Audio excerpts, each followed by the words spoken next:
At the international airport of San Jose, in a fertile valley about 4,000 feet above sea level, the plane in which we travel stops to call on Costa Rica, second smallest of the American republics, located between the countries of Panama and Nicaragua.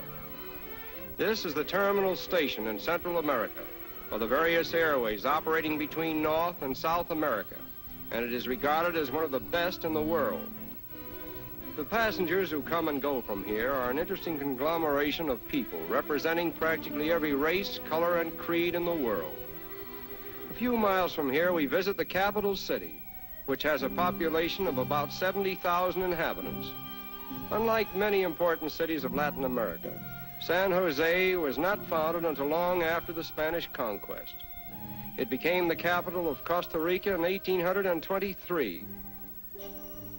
There is a unique story in the history of Costa Rica about the American filibuster, William Walker, who, with the help of a gang of brigands, made himself dictator of Nicaragua and then attempted the conquest of Costa Rica.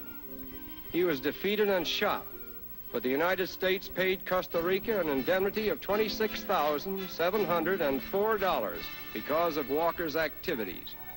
This unique monument commemorates the victory over Walker's unsuccessful attempt to make himself dictator of Central America.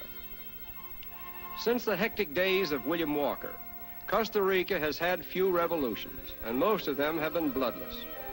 Until recent years, the country had 6 times as many teachers as soldiers, and more than a third of its receipts were spent to improve the life of the working man.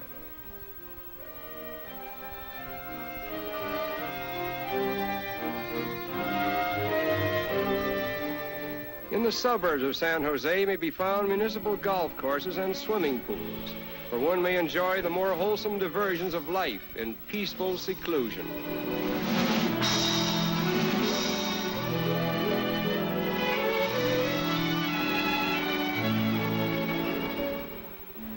The Spaniards who first occupied Costa Rica came from northern Spain, and they were not so much conquistadores as farmers, settlers, and family men. Their pure-blooded descendants, now representing over 80% of the country's population, are a living tribute to their memory. Modern Costa Rican girls in particular are noted for their culture, intelligence, and personality.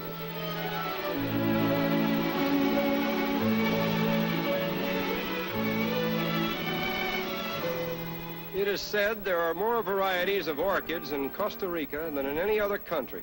And although we didn't take time to verify this, we visited the farm of a famous orchid grower, where we found some outstanding examples, which may help to substantiate Costa Rica's claim to orchid fame.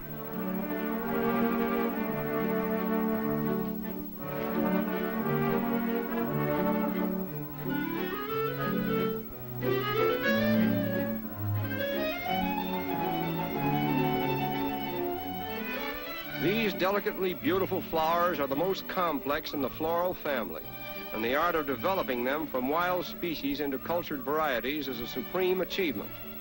Over 15,000 species and varieties are known throughout the world.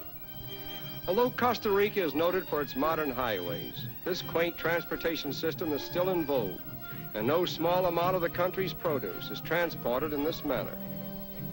The farmers vie with each other in decorating their handmade carts, the wheels of which often look like the tops of roulette tables. Even the wooden bars that are strapped to the horns of the oxen receive their share of the painted decorations.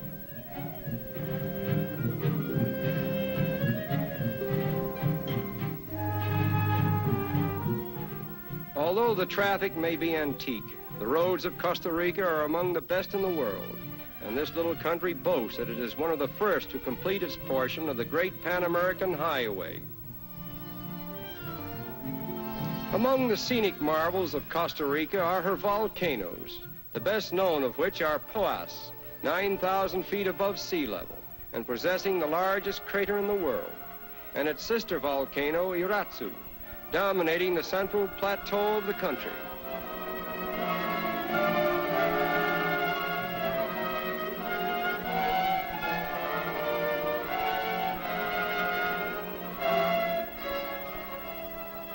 In this barren region, the mighty forces of nature have been churning the depths of the earth for countless ages. And although we are probably gazing on the oldest land in this part of the world, we have the strange feeling of witnessing evolution at work, molding new land in the ceaseless forge of nature.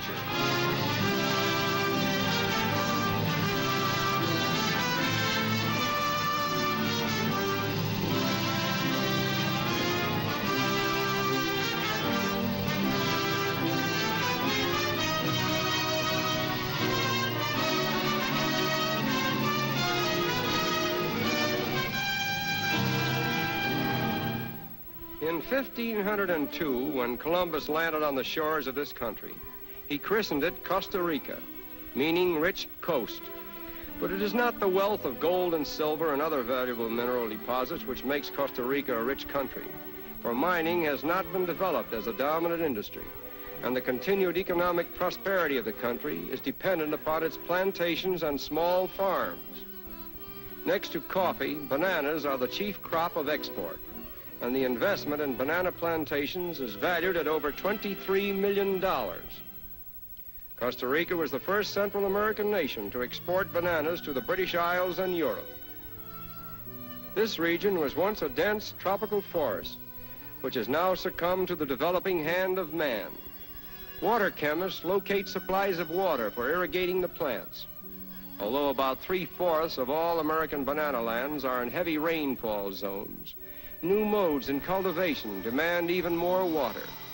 And in widespread use is this banana irrigation system, whereby the equivalent of 2 inches of rainfall every week is sprayed on the groves. The banana's scientific name is Musa sapientum, meaning fruit of the wise men. The Koran calls it the tree of paradise. But the banana does not grow on a tree. It is the harvest of the largest terrestrial plants, completely lacking a woody stem. A semi-bulbous plant with a leaf structure somewhat similar to that of the ordinary garden canna. The true stem is underground. It is a crop that cannot be ripened successfully on the plant, and the harvest must be cut green. On the modern banana plantation, routines of planting and pruning are such that the fruit can be cut for market every week and virtually every calendar day of the year, thereby making it a perpetual harvest. A hill comes into bearing within 12 months after planting, and one hill frequently produces about 2 bunches a year for as many as 25 or 30 consecutive years. At the loading stations, the bananas are thoroughly cleansed and purified before packing them into cars, which start them on their long journey into the banana markets of the world.